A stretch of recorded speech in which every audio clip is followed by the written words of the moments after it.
do that. I'm also going to hit record. If it comes out well, I'll share it. If not, I won't. So today, I just wanted to talk about. Okay, there's an echo. All right. First of all, I'm hearing myself in that room. Oh. Sounds good here, actually. It does? Okay, then don't worry about it. I'll get over it. Anyways, I just want to explain real quick, if you're not familiar, the Drupal community of practice. It was originally a group of developers on campus, including that were interested in just getting Drupal installed on campus and used, and that was wildly successful. And now there are a large number of units on campus that use Drupal. A very small subset of those people have web teams, including Earth. And then another subset use Stanford Web Services and get support. But I would say the vast majority of people on campus that use Drupal don't have any support. So the Drupal community of practice is here to help the community. We run these meetings once in a blue moon. We try to do it quarterly, if not monthly. There's also the Drupalers mailing list, and all those are on the Drupal website. If you go to drupal.stanford.edu. So there's only 5 of us, but I just thought I'd ask real quick if everyone in the room has prior experience with Drupal, or if you're brand new to Drupal.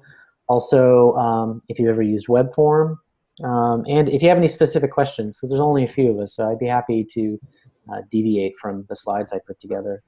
So how about Supriya? Do you want to start?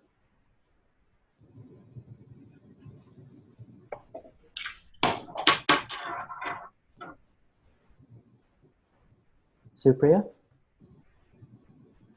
It's muted. Yes. I'm sorry. I was actually getting into a conference room. Did you ask me a question? Oh, okay. Sorry. I'd be happy to get back to you. Do you need a minute? Oh, no. I'm good. Okay.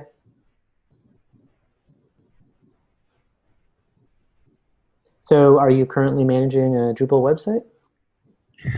Yes, I actually am with the LBRE application group. Okay. And we recently migrated to Stanford sites. Oh, perfect. Yeah.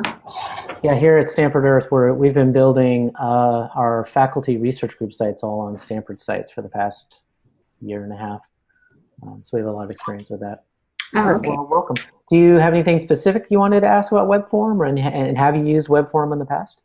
We have used, I don't believe we have used Webform, and I'm sorry, I said Stanford sites, but some of our sites are on Stanford sites, but others are on Jumpstart. Oh, nice. Yeah, so I just wanted to know how this is implemented and how useful it is, because we're looking into various web forms. Okay, well, this is the perfect presentation, I hope. Thank you. Thank you. Thank you. I don't know. Vian Steer? Can you hear me? Yes. Hi, my name is Tori. I'm the newest member of the team out of H&M, and I help our departments and programs build their sites with Drupal. And I built a couple web forms, but I'm really curious kind of learnings across Stanford on that, and also how to style the web forms. I know it's a little more limited than maybe Google Forms. So yeah, that's interesting. Yeah, I wasn't planning on getting into styling, but I'd be happy to give some ideas. Cool, thank you. Okay. And Andrea? I build websites for BPTL and SCPD. My web form experience, I used Webform on Drupal 7 in the past, and it was really nice because you could even get down to the regular expression level, validate email addresses and all that. So that seemed very nice. And then we had one application, and I think they were going to go with Qualtrics anyway, but as a proof of concept, I installed it on Drupal 8, and there were like things missing. So I don't know if you had some experience with Drupal 8, but it was like it wouldn't send mail, and then went into the forms, and it was like, well, that's not quite ready yet. So I don't know if you have it's ready. And so we're not using it anyway, but I Yeah. thought I'll just come because it's been a couple of years since I've done it in Drupal 7, and then with Drupal 8, I felt like I couldn't do everything. So we're actually building a website right now in Drupal 8. We haven't launched it yet, but so I have some experience, but I was actually looking at Drupal 8 yesterday for Webform, and it looks like they poured over all of the functionality, and they do have some more functionality, which is kind of nice. I don't know about regular expressions. You may be beyond me on that one. And this presentation was specifically, say again? That was just for validating mail. I think it, Drupal 8, when I did it, like 4 months ago, it couldn't send mail for some reason. Oh, that's weird. Maybe Okay. you didn't have that experience. Maybe it's better now. All right. Yeah, we haven't, I don't think we've tried anything with web forms in Drupal 8 yet. So. Oh, No. yeah. No, not yet. Since then. All right, well, let me get started then, and hopefully I can help people out, and always, of course, always jump in with any questions. Am I not sharing? Are you guys able to see my presentation? Yes. Oh, good, all right. It was glowing green before, but not anymore. Okay, so Webform, just to kind of get the basis, it's a contributed module. So in Drupal, there's Drupal core, which just comes straight out of the box.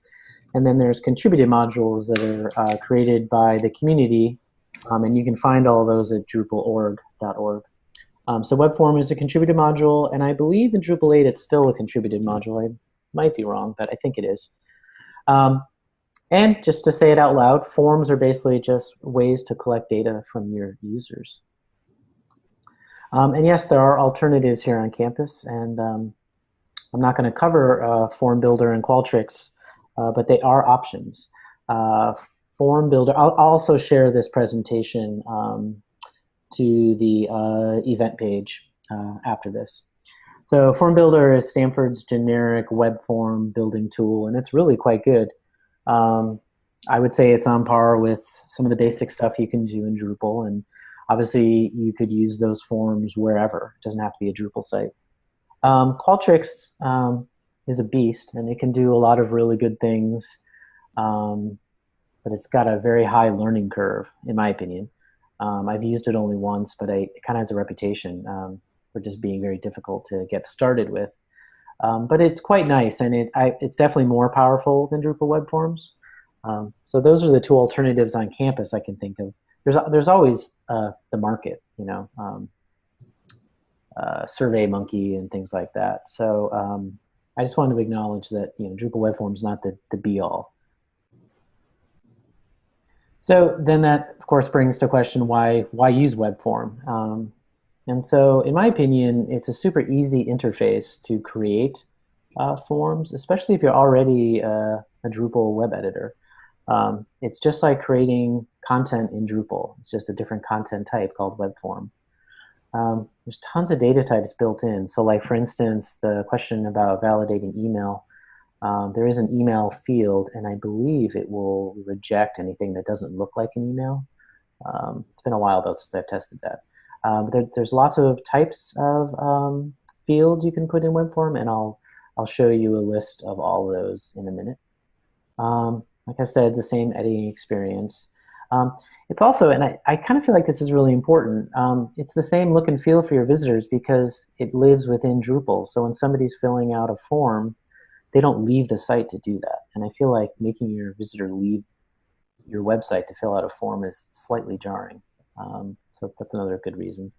The other one is so I kind of separate site owners with content editors. So for us, say I built a research group website, there may be a postdoc or a grad student who's putting the content in, but the faculty member is the site owner, and they quite often want to actually see the results of the web form. And so with Drupal web form, there's just one place to go to see all the results within their website. So I just think it's kind of nice. So I was just going to jump into how you turn on web form and how you use it and the different options. This presentation is not going to take the full hour, so we'll have plenty of time to talk. This is a Drupal 7 version, right? Yeah, this is all Drupal 7. I'm not touching Drupal 8. I'm also not talking about Drupal 6, although if my memory serves me right, this is quite similar to Drupal 6. So if you're still on a Drupal 6 website, I think most of this will still apply. But yeah, these screenshots are all 7. This is screenshots, by the way, from my people site on Sites. So this is what it would look like if you were doing this in Sites. So to enable the Webform module, I believe it's not enabled by default, but it is available on Sites. You'd have to go to the modules page, which you see up there in the top black admin bar. You would select that. And then when you select that, you're presented with a huge list of the modules that Stanford Web Services has so nicely installed for us. So the best way, you could just scroll down the page and look for Webform. It's also nice to just use this filter list and type Webform. Once you find it, toggle it on, and then choose Save Configuration. And so once you've saved configuration, it's just a new content type. It's a little weird at first because, so just like creating another piece of content, you go to Add Content. The URL would be node add and then Webform. I probably should have taken a different screenshot. In the black admin bar, if you just click on Content and Add Content, you'll find that Webform is one of the content types. And it is a little weird because when you create a Webform, there's literally one field, title. So just put it a title for your Webform. You can choose not to display that title to your site visitors. It could just be for you to find the piece of content. That's really just up to you. But other than that, it's just like content items in Drupal. The magic comes in once you hit save. Once you hit save and go back to your web form and click edit, you'll see a bunch of tabs across the top. I wish I could point. I bet there is a pointer in Zoom. Anyways, you see your View Edit tab and your Manage Display. What's new is next to Manage Display, you see Web Form and Results. And so now it's time to build your web form. So you click on the Web Form tab, and then below that are 4 sub-tabs: Form Components, Conditionals, Emails, and Form Settings. So in Drupal 7, input fields are called Form Components. I can't remember what they called them in 6, and they called them something else in 8, but they're just basically the individual fields where users input data. And so you're presented below with a form, and you basically add one field at a time. And so the different types, I was saying earlier, there's lots of types. I've listed them in the second bullet point here, and I'll just say it out loud. There's a date type, email, field set, file, grid, hidden, markup, number, page break, select options, text area, text field, and time. They're relatively self-explanatory. It's like what type of data. So like a date field would only accept date values, and I think it actually might have a date pop-up. Email would validate that it looks like an email. Field set is a way to collect a bunch of inputs together. Files, if someone wants to upload a file. I really don't know what grid is. I would have to play with that. And hidden, I've never used that. That's interesting. That would be like if you wanted to pass a value that the user doesn't see. That's interesting. Markup is if you just want to put a bunch of text on the page between some fields. You can just put in any sort of HTML in there and text. Numbers, obviously. Page break is really powerful. You can create a multi-page form. I've done that once or twice. Normally the forms I build are really simple and don't really need page breaks. But if your form is really big, it's kind of nice to break it up into pages for users so they're not just presented with this massive page of inputs. Select options, like a drop-down, text area and text field, and time. There's lots that can be said about good form creation. The only thing I'll say is I would suggest limiting the number of fields or components in your web form. Don't make your users work. A prime example is a lot of times when you're collecting name information, it's really, I don't know, for me, I instinctually want to do first name field, last name field. But think about if you really need that. And if you don't, why not just put in a full name field? So that's just something to think about when you're designing your web form. Try to keep it to as few components as you can so that the user can just get in and get out. You know, another thing I didn't put in this screen that Webform can do, if the user is signed in, you can grab a lot of the values from their account, their user account. So you can actually capture their username and their email. So that's pretty powerful too. Conditionals. It's basically if this, then that. It's a kind of a programming concept. So this is really powerful too. So you could create a flow so that if a user fills out a field, then something else happens. I leave that up to your imagination. But I could imagine, I don't know, there's a select box that says, you know, what's your favorite color, red, white, or blue? And and then the conditional could be like, well, if they click red, then do this. If they click blue, do that. So it's something to think about. It's probably one of the more powerful things I've seen in web forms. Emails. Once somebody has hit save or submit on an email, on a web form, you can do a lot of things. You can send a confirmation to that person. Well, I think confirmations might happen automatically. That's on the next screen. But you can send a confirmation to yourself, to the site owner. There's lots of things you can do. And you can add, this is something that was really confusing to me at first. I didn't see that there's a add button to the right here. So you can create multiple emails, not just one. Oh, and component value, this is what I was saying. So if a user is signed in, you could decide on the email field to pre-fill it with the user's email address. And if that's the case, they wouldn't have to fill it out, and you're just making their life easier. And so like the confirmation email could go to component value and then put in their email address field on the dropdown.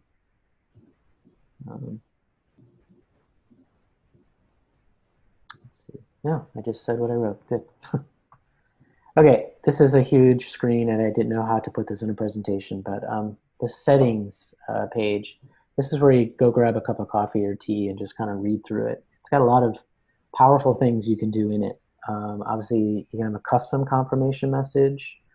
You can send somebody else, or send someone somewhere else once they've hit submit. So, I don't know, say you have maybe you have a web form where you're gauging interest in a seminar you're going to be putting on.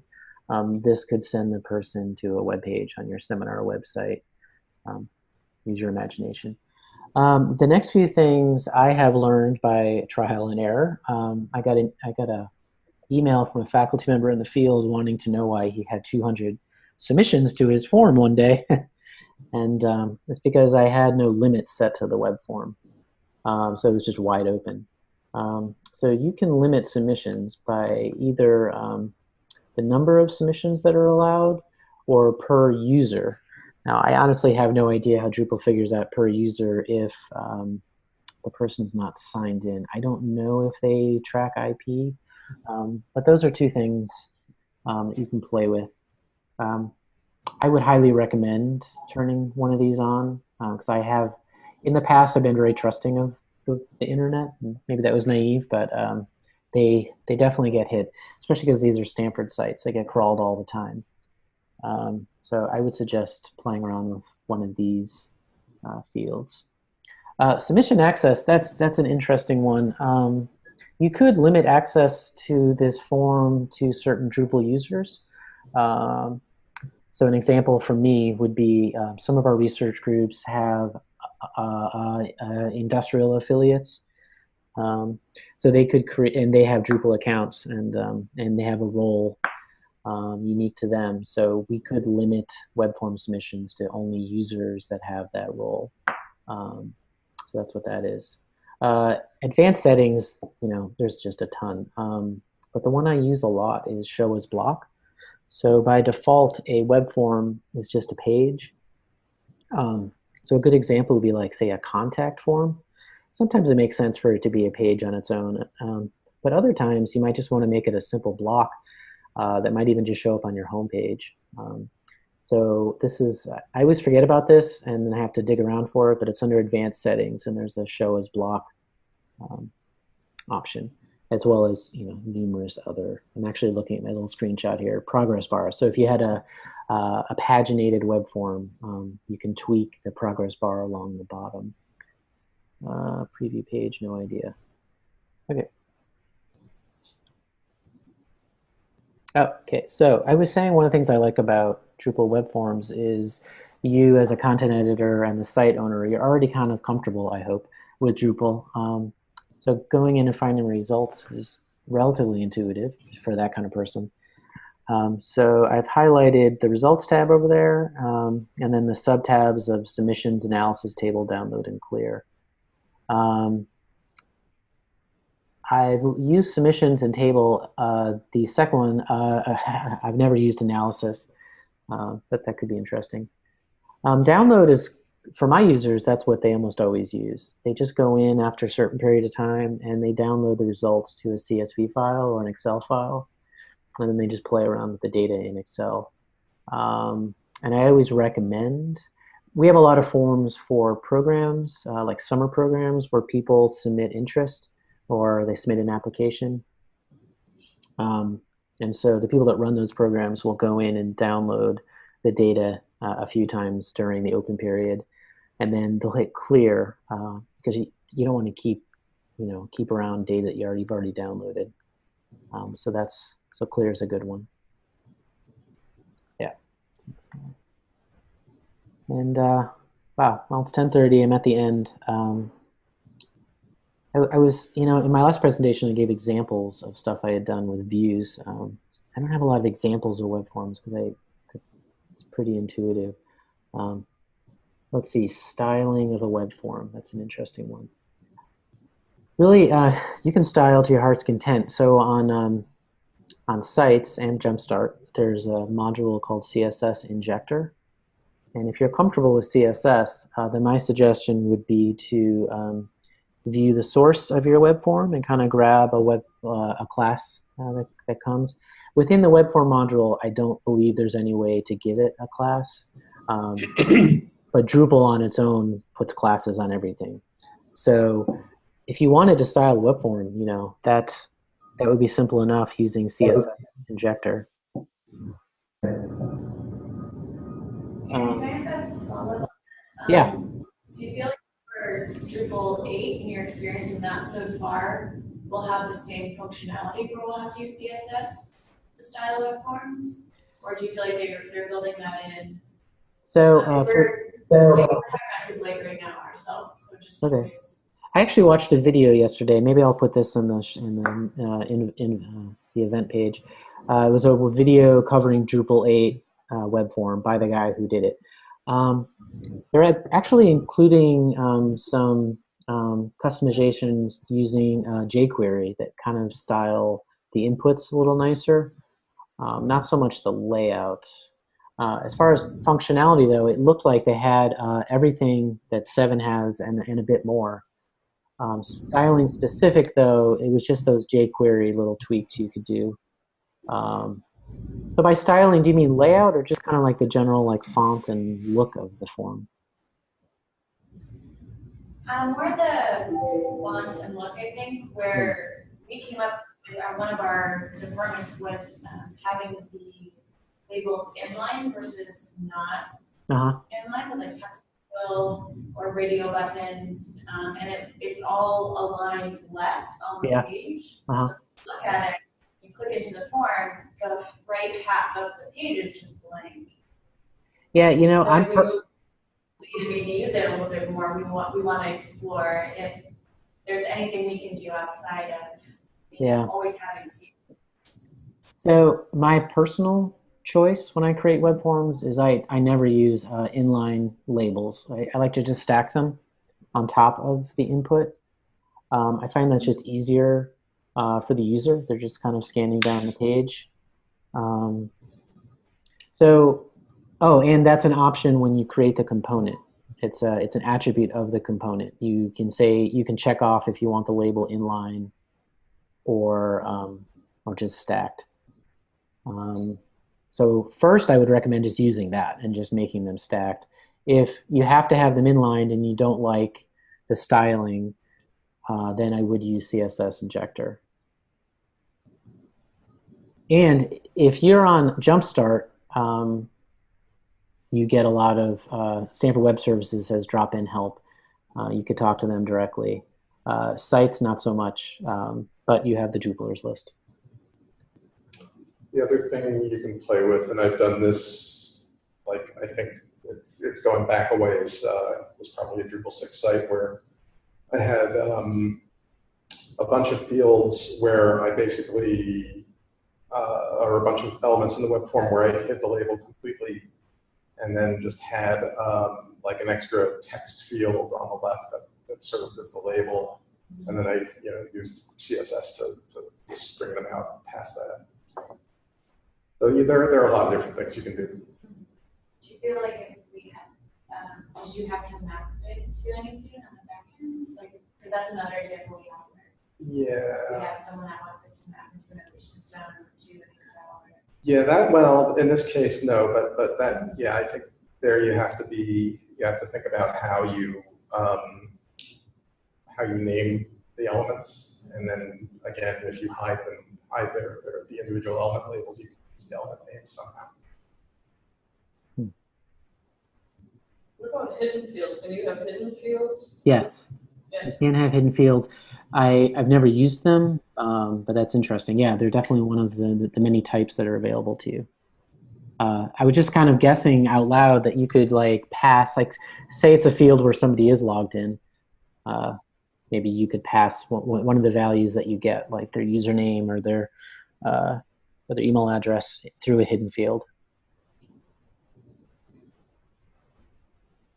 I have a question, Aaron. When you showed the one slide with the conditionals, now does that,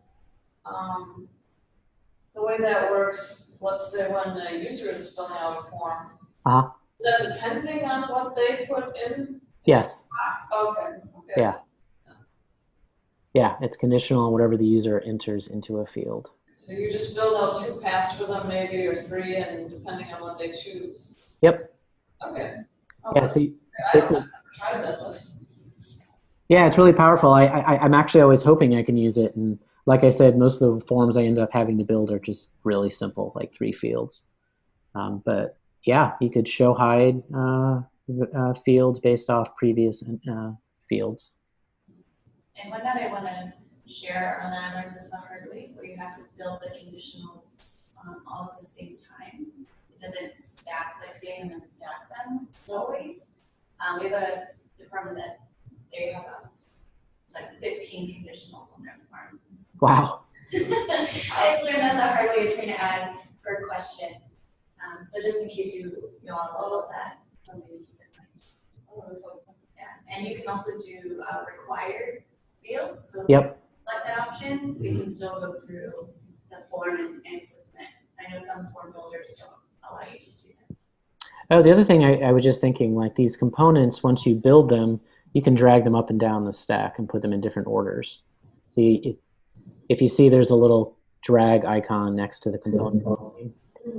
So I mean, for me, I usually just kind of like build all these fields that I know are going to be in there, and then I go back and I kind of change them around and create field sets. And like if I'm collecting a bunch of contact information, and then after that I'm collecting, I don't know, preference information, I like to put those in 2 separate field sets.